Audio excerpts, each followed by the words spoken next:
Hello, everybody. Welcome back to the Winning Drive podcast. I'm Reeta Hubbard, the NFL chick, co-host of the Glenn and Rita Show on 105.7 The Fan, with my guy Cordell Woodland from Shaking It Up Sports and the Ravens reporter for 105.7 The Fan. Ravens are getting ready to head out west to San Francisco, which is a huge matchup. I should say Santa Clara because I feel like it's not San Francisco, but close enough. They consider themselves the San Francisco 49ers of Santa Clara, and they will be playing a huge game this coming weekend on Christmas Day, actually. So there's been a lot of talk, Cordell, about the MVP, and as of right now, Brock Purdy leads the MVP voting with minus 200, and the next person in line is Lamar Jackson at plus 450. So it's funny because we've been seeing a lot of Brock's own teammates say, well, maybe Christian McCaffrey is the real MVP. I saw George Kittle say it. I think even Brock Purdy said it. From my understanding, the offense is tailored around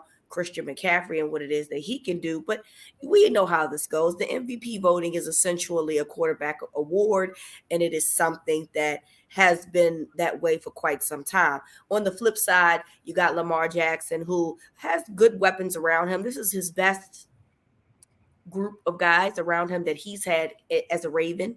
I think we can both agree on that. But ultimately, Lamar is still the person who runs this show around here. So when you look at this MVP voting, do you think that they got it right? Because obviously Brock leads the league in touchdown passes. On paper, Brock looks like the rock star. But when you start looking at actual games and you see the things that Lamar is doing, and lots of times under duress, it feels like he should absolutely be a little bit higher in this MVP conversation than he actually is. Yeah, I mean, I think you said it. It's about like, what do you see when you watch the games? Because I think the box score will tell you, that it'll point you in one direction, and watching the games will point you in a different direction. Me personally, I mean, I stand by this. I still believe Christian McCaffrey should be the leader for MVP. I mean, you hear Brock Purdy mention it. You mention other guys on the Niners saying it.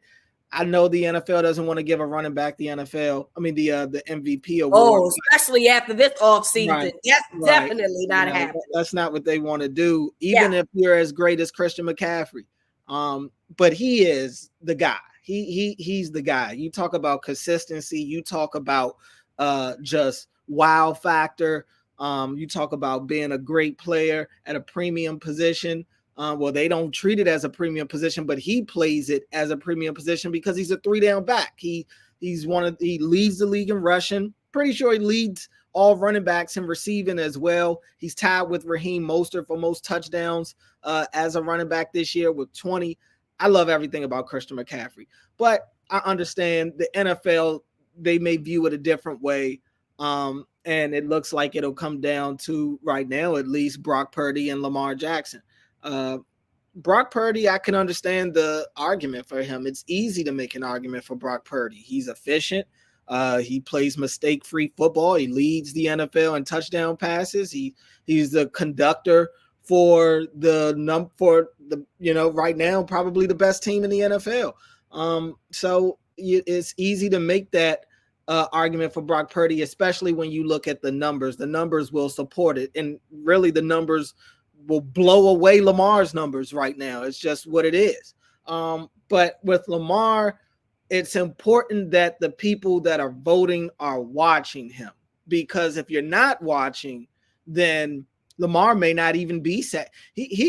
Lamar may not even be top 3. I know he's not top 3 numbers wise. If you look at the numbers wise compared to the rest of the MVP candidates, he'll be blown out of the water.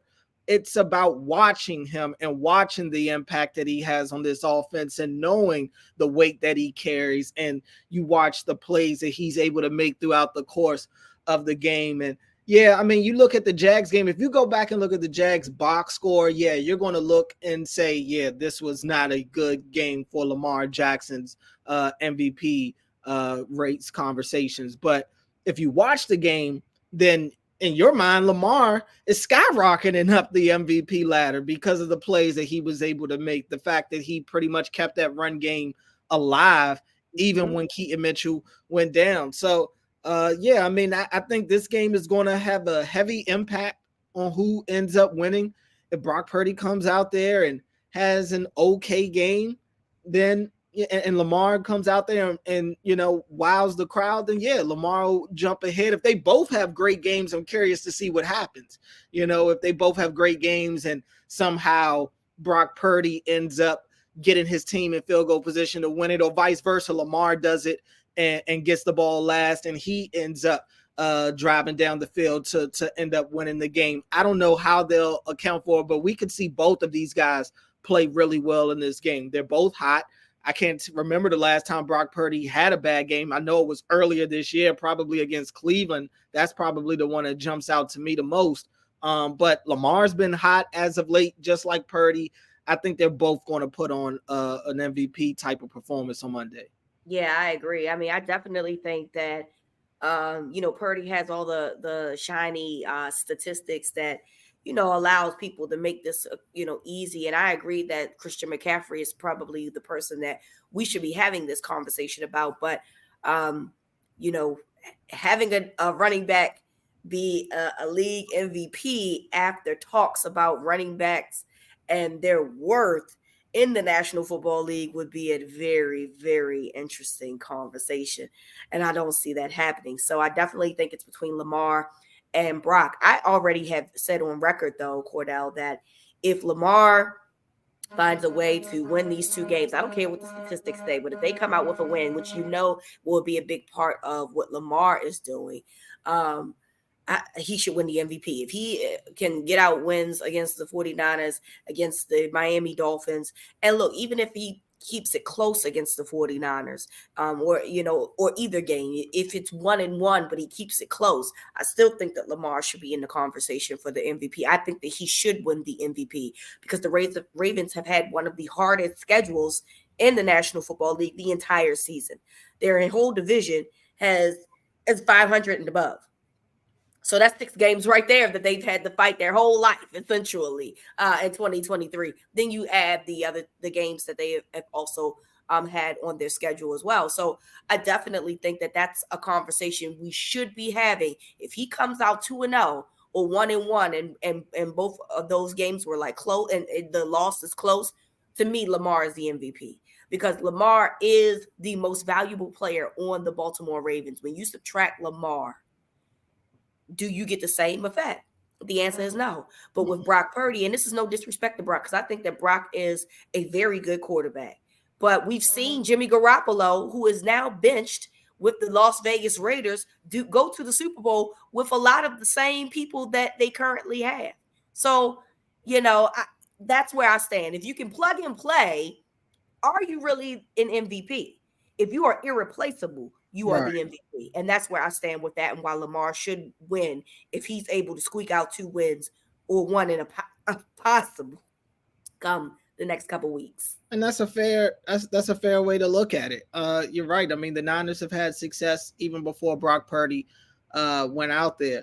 I guess that's where the whole line is when it comes to Brock Purdy is, how good is he really? And you'll have different people that feel different ways about him. Some people do think that you could put anybody over there or almost anybody out there to play quarterback and you'll get the same thing. I don't think it'll be the same thing. Even with Garoppolo, when they went to the Super Bowl, Garoppolo, it was a lot of times we thought that they were winning despite Garoppolo. And like with Purdy, he's almost like a true extension of the head coach. It's like the head coach is really playing quarterback because he doesn't make mistakes. He always knows where to go with the ball. He's accurate as ever. He's got close to, if not a 70% completion percentage on the year. I mean, the dude just plays. He makes the game look easy. And it's great to have all those pieces around him. I had a conversation with one of my friends yesterday about Brock Purdy.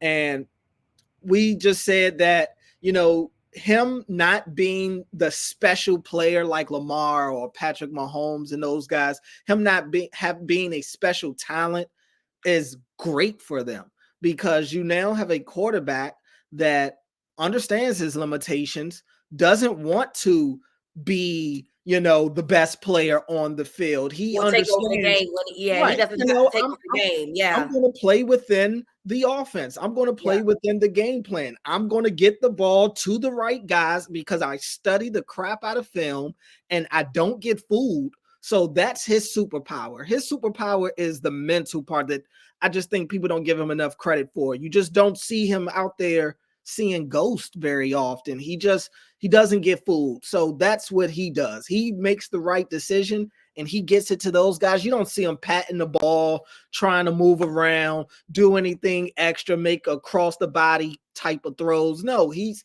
sticking to his fundamentals. He's taking the layup type of throws, and those guys get open. They do a great job for him, and the running game opens it up for him anyway. So yeah, I mean, he does what you want him to do. He's doing what he's supposed to do. But I just always say the quarterback position is a prideful position.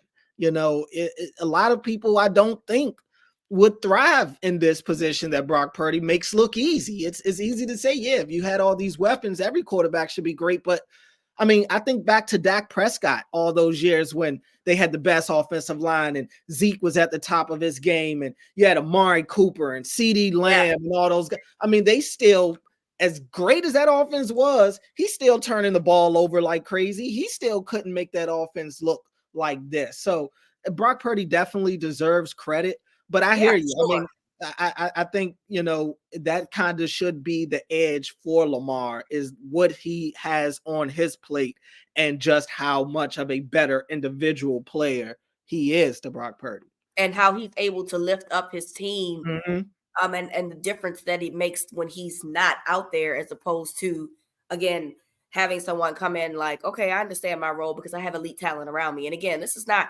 Brock Purdy's fault, right? Like, It's not his fault that he was put in this sweet situation. I would love to coast at any job that I have. You know what I'm saying? He just has to not really mess it up and make the right plays and make the right reads. And that's what it basically boils down to. So, again, Reeta, we saw, to your point about Lamar being irreplaceable, we've had to see Lamar kind of be replaced the last two seasons, and it didn't look the same with a what that looked like. So what that looked like. We saw somebody try to do a jump over 2 yards out from the end zone. So listen, we got to just understand that sometimes it is the guy that the one player just elevates the entire team, and we'll see how that goes. Then we'll talk to the guys from the 49ers Webzone No Huddle podcast to get their opinions about what they think is going on with the MVP race coming up.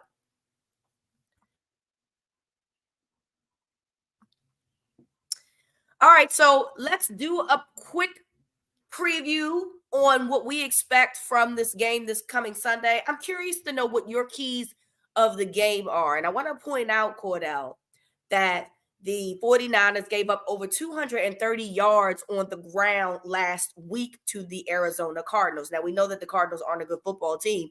However, the Ravens, who are have the number one rushing offense in the NFL, probably saw that statistic and was like, let's see what we can do this week. And Dante Whitner was talking to our good friend Glenn Clark on his radio show on Wednesday, and he admitted that is their weakness on defense. Their run defense is something that has struggled, and I believe that they had some injuries in the past.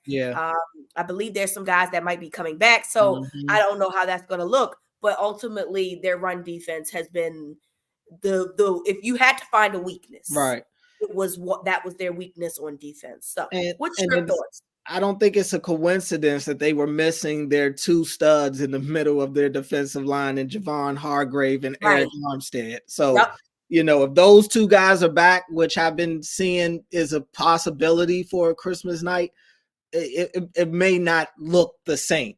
But look, everybody's got a sore spot. Everybody's got, a weakness somewhere. You're not perfect. And the Ravens are great at that. We're going to see both of these teams kind of look in the mirror. It's like they're facing mirror images of each other in certain aspects, because what one team does well, the other team does well to stop it, So in terms of keys of the game, running the ball is definitely going to be one of them. Stick to your bread and butter. Stick to your bread and butter. You see what's happening with your tackles right now. You already know the type of pass rushers that you're going to be facing on that side of the ball. This is a great opportunity for this Ravens offense, because they face a great defense every day in practice, and that defense is built eerily similar to the way that the Niners defense is built.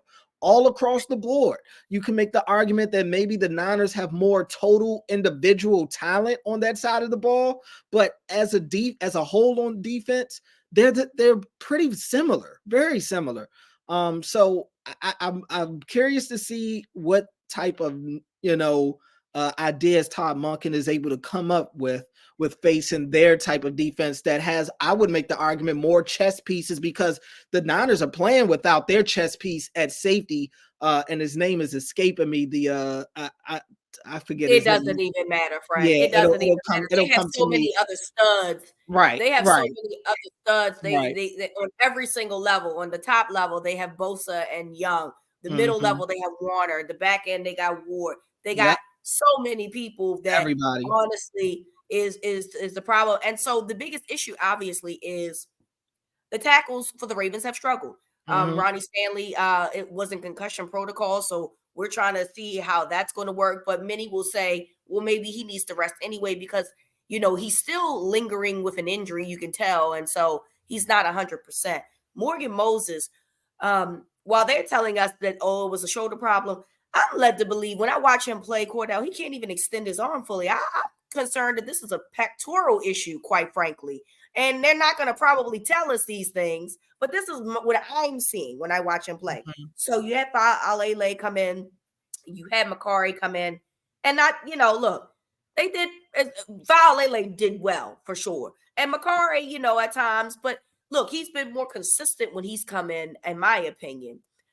So you're dealing with that. The biggest issue is, are you going to be able to give Lamar any kind of time to get their guys? Because the interior line, to me, is very good. The tackles is where the struggle is. Too many times we've seen guys close to Lamar's face and in position to try to make plays. So the question is going to be now, what are you going to do to make sure that those guys on the outside don't get to Lamar in order for him to make the plays? And I think that that's the biggest question coming in. And that's the run game all day, especially with Gus Edwards right up the gut. You do that. You got some of those quarterback design runs that they like to run, and some of those midline read option plays with Lamar kind of going off guard and stuff like that. That's the type of stuff that I think you're going to see a lot of. This could look very similar to the last time these two teams played, where these guys were just running the ball all game. Granted, weather dictated some of that situation as well, but I think that's going to be both teams' philosophy. Both teams are going to come out there looking to establish the run, because they both do it very well. The difference is the Niners are going to also obviously try to stretch the field in the pass game. The Ravens will try, but considering what's going on with their tackle situation, it's tough to push the ball down the field within the structure of the play. Most of their down the field throws are going to come off script when Lamar is scrambling for his life, and guys end up getting open in the scramble drill. That's just how it's going to go. But running the ball is going to be key for the Ravens to help their defense out, but to also help your tackles out as well. On the defensive side of the ball, I hinted at it on the last episode. Look, C-Mac's going to get his. It's just what it is. If he doesn't get it in the run game, he's going to get it in the pass game. He's going to get his.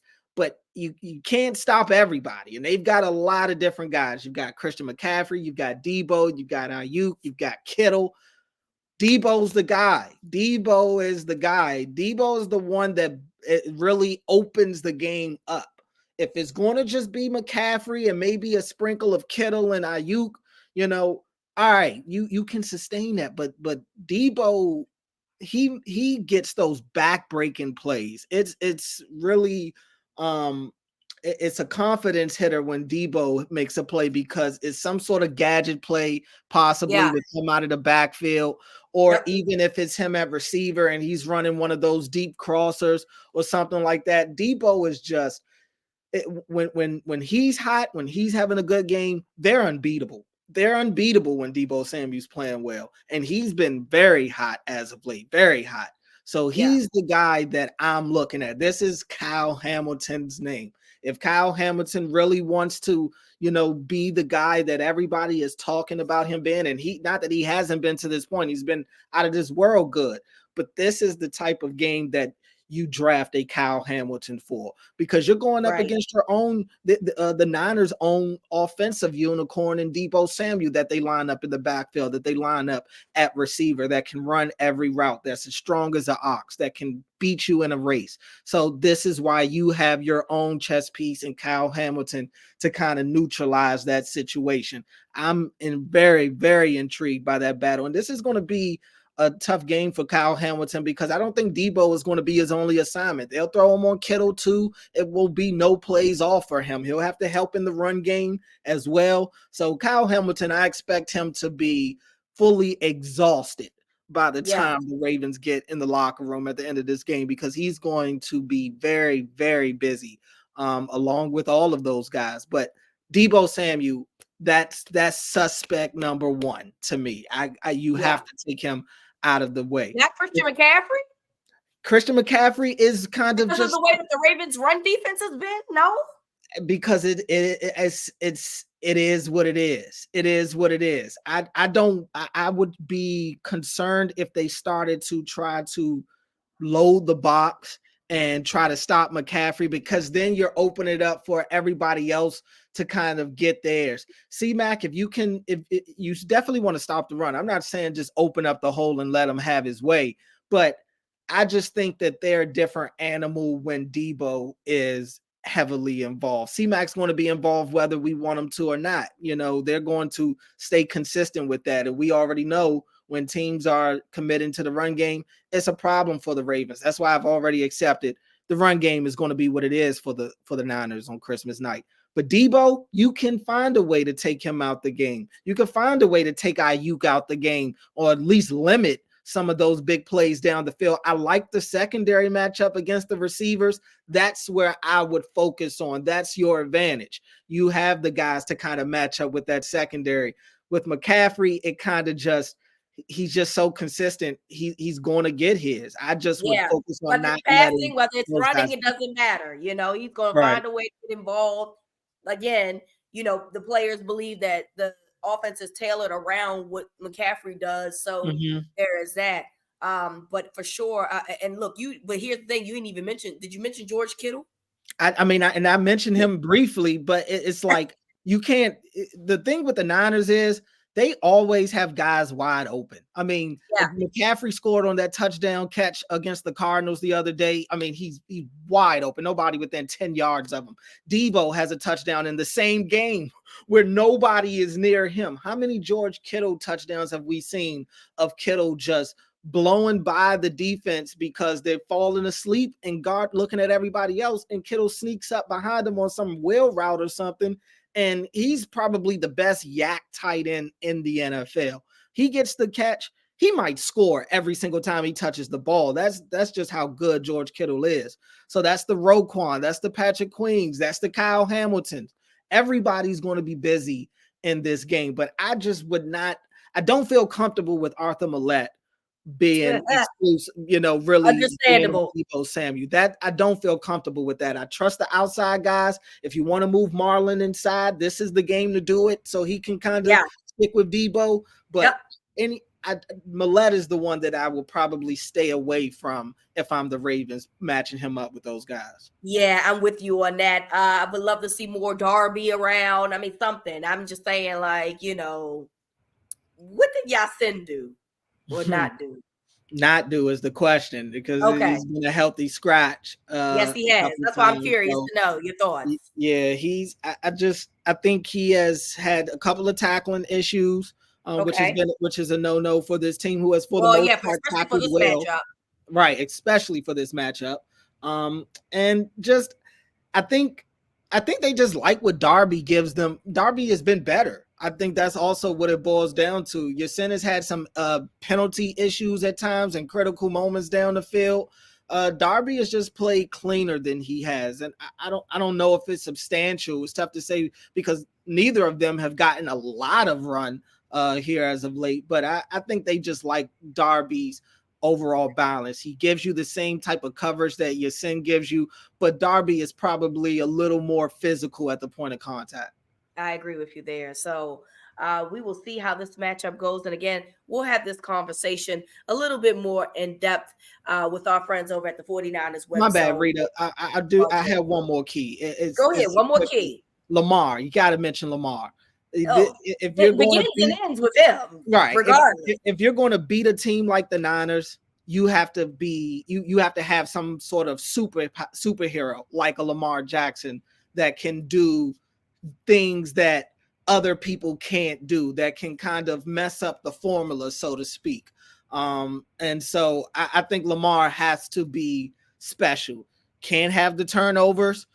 He can have his incompletions out. You'll take that because he'll make up for it with the special plays. But Lamar has to make that pass rush work, because I think he wore the front group down in that Jaguars game with them chasing him around. By the time they got to tackle Gus Edwards and stuff, they're tired. They got to chase around Keaton Mitchell as well. So he's going to have to really do his part and be special. He's going to, this is what they pay you the big bucks for games like this, when you're going up against the best team in the NFL. He's kind of that equalizer. Can he put together a great enough performance to lift his team over the top? That Lamar is the ultimate key come Monday night. I completely agree with you. Look at the fact that the 49ers are 1-2 against the AFC North this year. Give you a chance to feel like that, the bully ball that the AFC North plays can bode well against the 49ers. So we'll see how this goes. And we'll talk more in the next segment about what we think will happen in Monday's game.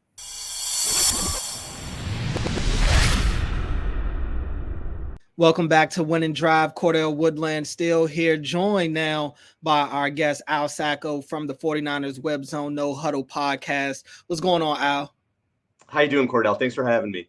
For sure, man. Appreciate the time. And this is the game of not only the week, this could be the game of the season for all we know to this point. You got best on best, Ravens against the Niners on Christmas night out in San Francisco. So many different unique matchups on both sides of the ball. I'm just, as a football fan, this is really like my Christmas present, being able to watch this game. So let's dive right into it.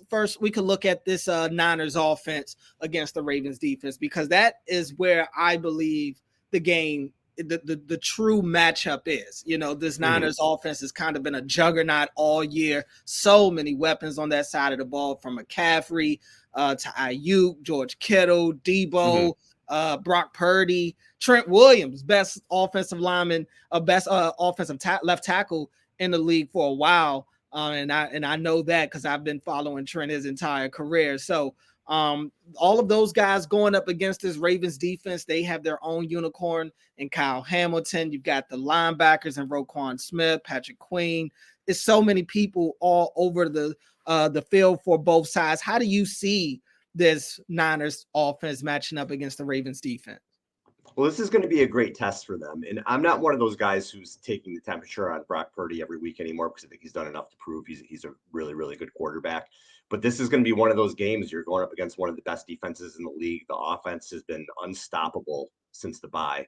You got four guys who are probably going to have 1,000 scrimmage yards this year, which hasn't happened since the Colts in 2004. So it's going to be a great test for them. I'm interested to see how they're going to attack the Ravens defense, who's given up the least points in the league. You're going to see a lot of McCaffrey. Is it going to be a Deebo game? Is it going to be a Kittle game? Is it going to be an Ayuk game? And that's the thing about the 49ers. You never really know where they're going to hit you from, or what the game plan is going to be. So I can't wait. Like you said, it's Christmas night. It's like a Christmas present for me too. It's just such a huge game. It'll be a big time test for them, but it's hard for the Niners because they have so many ways that they can beat you to shut them down. But with the Ravens, you mentioned Roquan Smith. I feel like once they got him, he kind of transcended their defense. Their defense has changed. The McCaffrey trade was huge for the Niners last year. The Roquan Smith, I thought, was huge in its own right for the Ravens. So it's going to be a huge challenge. And listen, this could be a Super Bowl preview, so it's going to be fun to watch.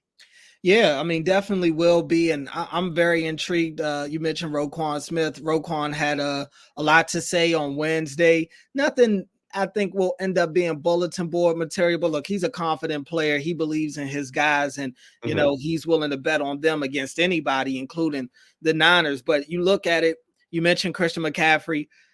Look, if I had a vote for MVP, it would be Christian McCaffrey. Honestly, I think he's been that good. I know the NFL doesn't want a running back winning the MVP, but because it'd be so bad for business. But I think Christian McCaffrey is a stud. And I know the history of the Shanahans and the run game. They can take anybody off the street and get them 1,000 yards on the ground.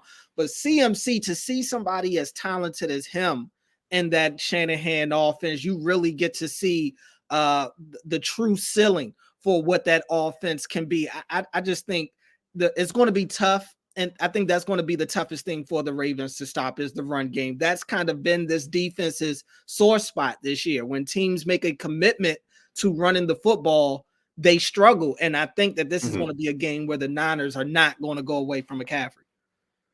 Yeah, and you look at it too, it's everybody says with Purdy, well, he's got all these weapons around him. And it's kind of the same for McCaffrey. As great as McCaffrey's been, Deebo makes him better and Kittle makes him better. And all these guys help each other out. And those 3 games where they were missing Trent Williams, McCaffrey only averaged 3.7 yards per carry. He had about 45, 50 yards per game. So he was struggling then too. So it's kind of, I always say it's like the Avengers with them. When everybody's together, they're kind of unstoppable. When you're missing some of the pieces, it's a little bit different. But I think with the run game, you mentioned Cordell, it's the versatility of it too with the Niners. So Deebo and McCaffrey are the only 2 players in the NFL this year with at least 5 rushing touchdowns and 5 receiving touchdowns. So it's the way that they can beat you. It's that they can mix Deebo in on those sweeps or whatever else, and the versatility of it that's tough for teams. So I agree with you. I think in a big game like this, you're going to see a lot of Christian early, but Deebo is going to get mixed into in that running game, and I'm interested to see what Kyle's got up his sleeve. Deebo, you mentioned him. I mean, I said it the other day, and I may sound crazy. Deebo is the guy that I'm game planning to stop, because when I watch the Niners, he's the one that kills the other team's confidence. When he gets going and he hits on some of those splash plays, it's just like teams feel so defeated at that point, because by that point, CMC has already had his moments and you know he's going to have more.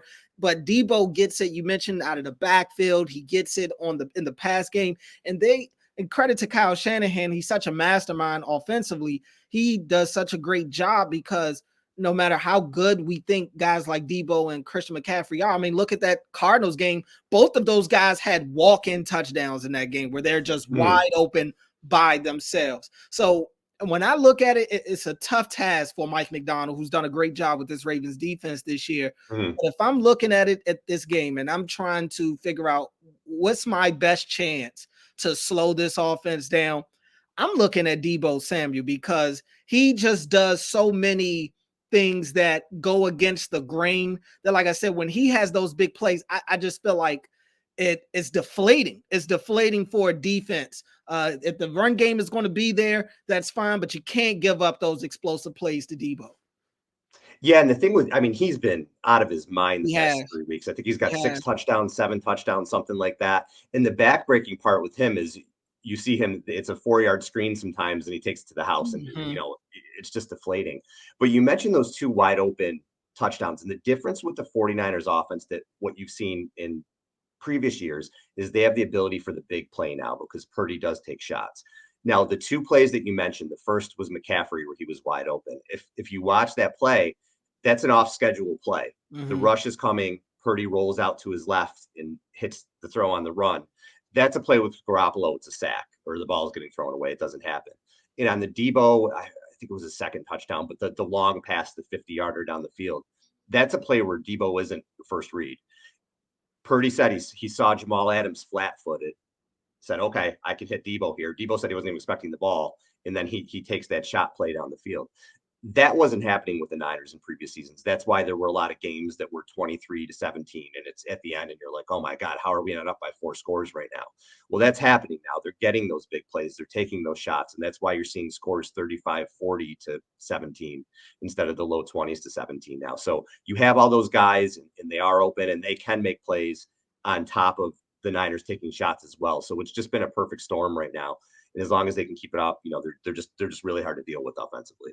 Yeah, and look, Brock Purdy, is so many things said about him. He's obviously the front runner right now for the MVP. Mm-hmm. A lot of the places I'm looking, Lamar Jackson is right behind him. So these two guys will be able to kind of battle it out for the MVP. But I do want to get your thoughts on Brock Purdy because it's so many differing opinions on him. Some people feel like, he just has the luxury of playing with a lot of talent, which he does, but they use that, to kind of talk down on him and discredit what he brings to them. You mentioned just what they look like with Jimmy G, and I use that as an example of how you can't just put anybody in Brock Purdy's shoes and say it'll look like this. I don't think it will. I think the way that he plays and him being selfless, and really maybe the fact that he's not a individually special player like a Lamar Jackson, like a Patrick Mahomes, I think that's a benefit for them because he doesn't play with an ego, and he has no problem letting the guys around him make the plays for him. But I look at him like an extension of the coach. It's almost like Kyle Shanahan is playing quarterback because he doesn't make a mistake. He's accurate with the ball. He always finds the open guy every single time. He knows where the open guy is going to be. I just haven't seen him be fooled. Now, he had that horrible game earlier in the year. I think it was against Cleveland or somebody, where it's like, okay, this is the worst I've seen of Brock Purdy. But he's bounced back since then, and he's just as hot as anybody. Yeah, and you mentioned the extension of Kyle Shanahan. There was a play, it might have been in the playoffs last year. I don't remember exactly when, but Deebo was streaking wide open across the field, and he threw to Ayuk on a post, and Ayuk kind of broke the route off, and it was incomplete. And everybody on Twitter is like, oh my God, Deebo was wide open. And even the announcers might have said Deebo Samuel is wide open here. And they cut to Kyle Shanahan, and Kyle was making this with his hand, saying to Ayuk, you should have kept going. You should have kept going. What that told me is that's where Kyle wanted the ball thrown. He wanted it thrown to Ayuk. So regardless of what Deebo was doing, Purdy was an extension of Kyle out there. That's where the play was supposed to go. That's where Purdy threw it. And that's where Kyle wanted the ball. So Kyle wasn't even worried about Deebo, that Deebo was open. It went to the right spot. And that was the first time where I was kind of like, okay, I think this is what's happening here. This is an extension of Kyle on the field. Kyle showed a lot of confidence in him in the playoff game against Dallas last year. It was 2 short third downs at the end of the game, 3rd and 1, 3rd and 2 to seal it. You have McCaffrey back there. He had his rookie quarterback throwing on both downs. That showed how much faith that he has in Purdy. And if you look at the numbers this year, yeah, he's doing well. Yeah, he has talent. But Peyton Manning had, Reggie Wayne and Marvin Harrison and Dallas Clark and Edgerrin James, and Kurt Warner had Marshall Faulk and Torrey Holt and all those guys. Bruce, you have to have good players around you. And if you're looking at Purdy's stats, though, it's not like he's throwing for 240 in a touchdown pass. He's putting up historical numbers. And if you look at what he's doing this season, just in terms of how dominant he's been numbers-wise, he leads the league in touchdown passes. His TD percentage is 7.6, which he leads. Second is 5.9. His yards per attempt is 9.9. Second is 8.6. His rating is 119. Second is 106. So he's dominating in these categories. He's just not playing well. And he's putting up numbers that, we haven't seen for someone this young. He's second in the NFL in passing yards, despite being 21st in pass attempts. And the Niners are last as a team, I think, in pass attempts, but for quarterbacks, Purdy's 21st. So he is also part of taking this offense and taking it to the next level. And I think that's kind of the issue I have with the people who kind of bite back on it. It's not just Purdy, but it's not just McCaffrey. It's not just Deebo. It's all of them. You have this unit that's putting up historic numbers because they're so good as a unit. And Purdy's been the perfect trigger man for that. So it's incredible, I think, what he's done. I think he's earned MVP conversation to be in the MVP conversation. And I get why people don't want to believe it, because he was the last pick in the draft, or like you said, he doesn't physically look like Lamar. He doesn't fit like Justin Herbert's a great example. What is Justin Herbert really? He's a good quarterback, but what has he really accomplished? I know he's had some issues, but everybody looks at him and says, oh my God, Justin Herbert, because he looks so good doing it. Maybe that's why people are hesitant to give Purdy his credit. But listen, if he's at worst probably going to be in the top 2 or 3 in the MVP this year. And if you had any other second-year quarterback doing that, they would be like, oh my God, this is the next great player. So it's amazing what he's done. And it just, as an NFL fan, even if you're not a 49ers fan, you should just be enjoying this. Yeah, I mean, you mentioned the efficiency of that Niners passing attack, and it reminds me a little bit of the Ravens offense in 2019. Not in the historic, the Ravens were in a historic running game that year. So not maybe in that aspect, but in the passing game, Lamar led the league in touchdown passes, and they were in the bottom of the league in terms of attempts that year. They just lived off of efficiency whenever they did throw the ball. One last thing before we go to the other side of the ball. We mentioned so many things about the weapons on the Niners side of the offense. The Ravens have their own weapons. We mentioned Kyle Hamilton, Patrick Queen, Justin Matabike, who's got all the sacks. I think he's up to 11 or 12 now as an interior pass rusher.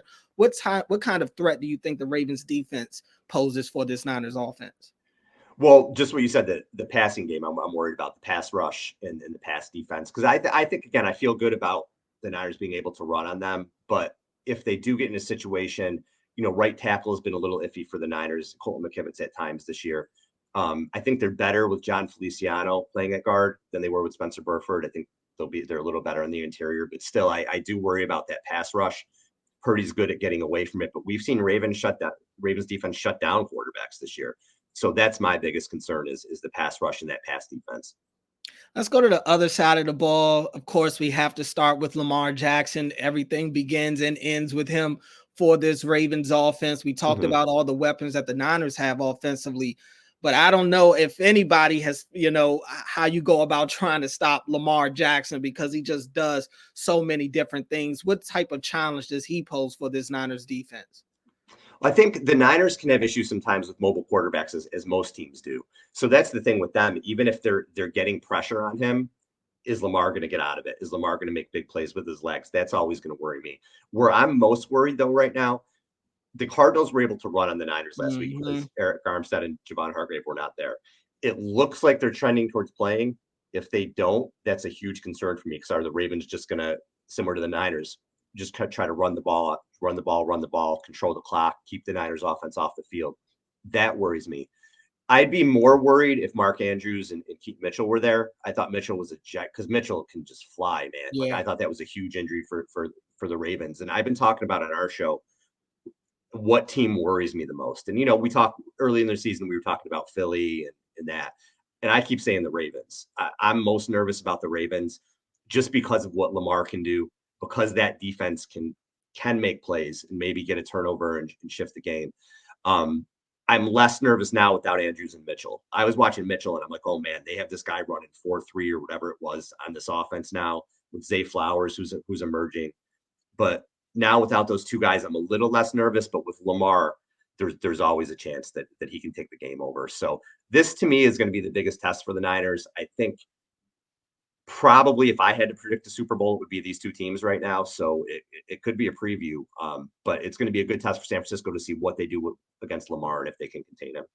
Yeah, Lamar and the guys didn't want to hear anything about a Super Bowl preview when we talked to them on Wednesday about it, and understandably so. They are just whatever game is in front of them. But yeah, I mean, you mentioned the two losses. Keaton Mitchell, of course, was a devastating loss. It's going to be a huge loss to this run game because he's kind of that home run hitter next to Lamar Jackson. Now they go back to Gus Edwards, who Gus hasn't been very efficient as a runner as of late, but now with more been put back on his plate, we may see that change. Justice Hill will get in there, and he has the speed, but he doesn't have the wiggle that Keaton Mitchell has. He just doesn't have that big play capability that Keaton possesses. They called up Melvin Gordon from the practice squad, so we'll see where his role will be. But the run game is going to take a hit. The thing about the Ravens, though, they just can always run the ball as long as Lamar's back there. The run game will be there for them in some sort of capacity. Now, Mark Andrews was a huge loss when he initially went down.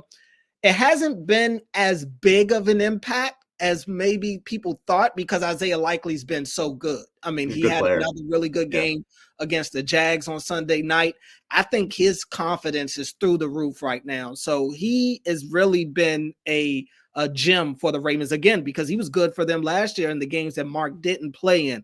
So Isaiah likely being there and playing the way he is really a huge boost for them, because it hasn't allowed them to truly feel the loss of Mark Andrews the way they would have in years past. The one thing that concerns me, the biggest concern I have for this Ravens offense going into this game, are their tackles. The tackles are not playing well right now. Ronnie Stanley is struggling in a big way in the pass game. His knee is bothering him, among other things, and he just can't put any type of leverage on that leg. And so you see him being drove back into the quarterback multiple times throughout the game. Morgan Moses, his shoulder, among other things, have been bothering him. So he's struggling in the passing game as well. So of course, when you look at the Niners and you see Chase Young and Nick Bosa coming off the edge, you're a little worried about your quarterback who's back there going up against those elite pass rushers. Yeah, and the Niners have been different since they got Chase Young. They were really struggling. They were getting pressure, but they were not getting to the quarterback until Chase Young got there. And then they had the bye, and I think Steve Wilkes made some adjustments on his end, and they've looked more like the Niners. But I still say Armstead and Hargrave. That's yes, the run game, even the pass rush. That's the big factor for me. If those guys are on the field, I would feel really good. If they're not, I'm definitely going to be nervous. Let's get to some game predictions. Of course, this is a game, and I've had to kind of tell Ravens fans, look, I'm not thinking any less of either of these teams, no matter who loses after this game. This is best on best. You're going to see both of these teams put in uncomfortable situations, probably on Christmas night. You're going to see things that usually work for these guys probably not work at times, because it's just that type of level of competition that we're going to see in this game. But what are you feeling about this game? The Niners are 5.5-point favorites right now. I kind of feel the same way what you said. Like, if the Niners lose, I'm not going to go crazy. It's probably arguably the second best team in the league, or right up there. You said it's Christmas night. Fluky things can happen. I'm not going to go crazy on it. It's hard for me right now to pick against the Niners just because of how well they've been playing.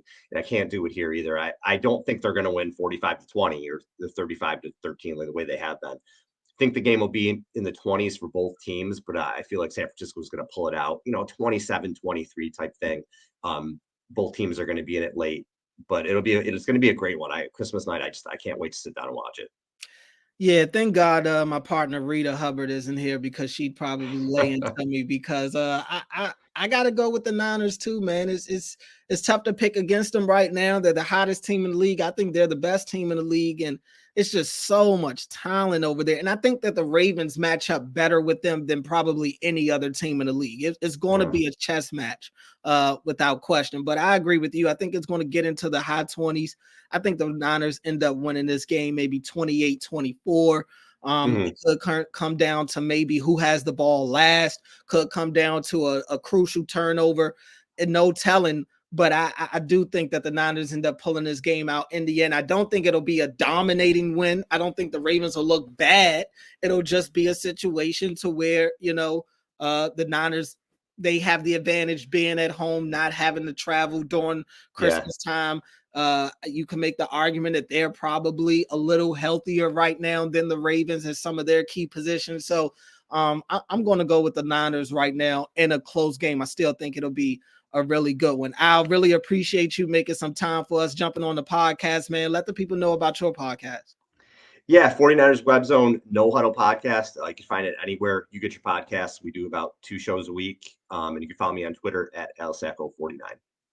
Al Sacco right there from the 49ers Webzone No Huddle podcast. Really appreciate you again. Remember, you can download his podcast and our podcast, Win and Drive, wherever you get your podcast from. We'll be all eyes glued to the TV Monday night, I should say, when the Ravens are in Santa Clara taking on the San Francisco 49ers. Me and Reeta will be back to recap that game with you, discuss the highlights, the lowlights, what went right, what went wrong, all of the above on the next episode of Win and Drive. Happy Merry Christmas, happy holidays to everybody out there watching and listening to this. So from Al to me, this is Win and Drive.